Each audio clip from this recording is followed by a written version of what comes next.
മറ്റൊരു പ്രധാന വാർത്തയിലേക്കാണ്. ഷിരൂരിൽ 4ാം ഘട്ട തിരച്ചിൽ ദൗത്യം ഇന്നു മുതൽ.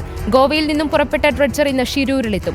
നാവികസേനയുടെ സോണാർ പരിശോധനയിൽ ലോഹഭാഗങ്ങൾ കണ്ടെത്തിയ ഇടത്താണ് ആദ്യഘട്ട തിരച്ചിൽ നടത്തുക.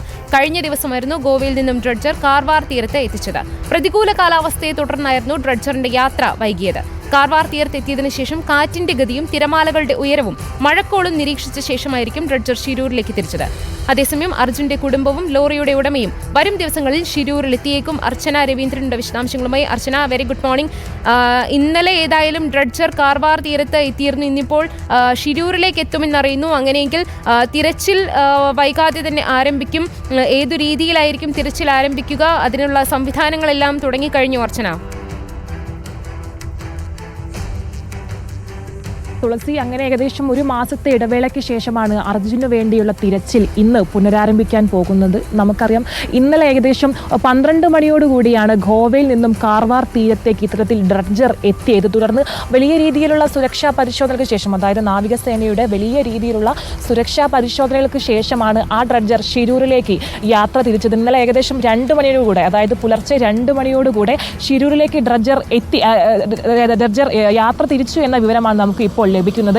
എന്തായാലും ആ ഒരു ഡ്രഡ്ജർ എത്തുന്ന മുറയ്ക്ക്, ഷിരൂരിലേക്ക് എത്തുന്ന മുറയ്ക്ക് അർജുന് വേണ്ടിയുള്ള തിരച്ചിൽ നടപടികൾ ആരംഭിക്കും എന്ന വിവരം കൂടെ നമുക്ക് ഇതിലൂടെ പറയാനുണ്ട്. എന്തായാലും ഒരു മാസത്തെ ഇടവേളയ്ക്ക് ശേഷമാണ് ഇത്തരത്തിലൊരു തെരച്ചിൽ, അർജുന് വേണ്ടിയുള്ള തിരച്ചിൽ പുനരാരംഭിക്കുന്നത്. അതേസമയം തന്നെ വരും ദിവസങ്ങളിൽ അർജുന്റെ കുടുംബവും അതുപോലെ തന്നെ ഈ ഒരു ലോറിയുടെ ഉടമകളും അടക്കമുള്ള സംഘം ഷിരൂരിൽ എത്തുമെന്ന വിവരം കൂടെ പറയുന്നുണ്ട്. ഏകദേശം 3 ദിവസത്തോളം നീളുന്ന ഒരു തെരച്ചിൽ പ്രക്രിയ ആയിരിക്കും ഈ ഡ്രഡ്ജറിലൂടെ നടക്കുക.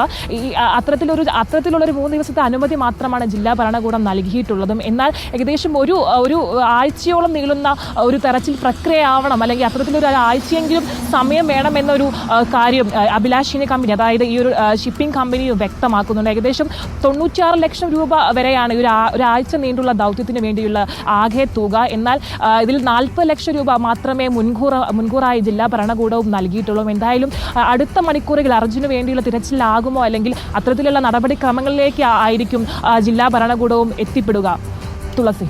ഓക്കെ, അർച്ചന രവീന്ദ്രനാണ് വിശദാംശങ്ങൾ നൽകിയത്. തുളസി, ഏറെ ദിവസങ്ങളായിട്ട് ഇത് തന്നെയായിരുന്നു അല്ലെ, ഇങ്ങനെ ഈ ഡ്രഡ്ജർ എത്തുന്നതുമായി ബന്ധപ്പെട്ടുള്ള ആശങ്ക തന്നെയായിരുന്നു, അനിശ്ചിതത്വമായിരുന്നു നീണ്ടുകൊണ്ടിരുന്നത്. എന്തായാലും ഇന്നലെയാണ് കാർവാറിൽ എത്തിയത്. അപ്പോൾ ഷിരൂരിലേക്ക് എത്തുന്ന അപ്പോഴും ഈ ഒരു കാലാവസ്ഥയാണ് എല്ലാ ഘട്ടത്തിലും പ്രതിസന്ധിയായി നിന്നിരുന്നത്. ഈ ഘട്ടത്തിലും അത് തന്നെയായിരുന്നു. എന്തായാലും ഉടൻ തന്നെ ഡ്രഡ്ജർ ഷിരൂരിൽ എത്തുമെന്ന് തന്നെ പ്രതീക്ഷിക്കാം. ഒപ്പം ഈ നാവികസേനയുടെ സോണാർ പരിശോധനയിൽ ലോഹഭാഗങ്ങൾ കണ്ടെത്തിയിടത്താണ് ഈ ഒരു ആദ്യഘട്ട തെരച്ചിൽ നടത്തുകയും ചെയ്യുന്നത്. അർച്ചന രവീന്ദ്രനാണ് ഈ വാർത്തയുടെ വിശദാംശങ്ങൾ നൽകിയത്. മറ്റു വാർത്തകളുണ്ട്, പ്രധാനപ്പെട്ട ഒട്ടേറെ വാർത്തകൾ വരാനിരിക്കുന്നുണ്ട്. അതിലേക്കൊക്കെ നമുക്ക് എത്താം.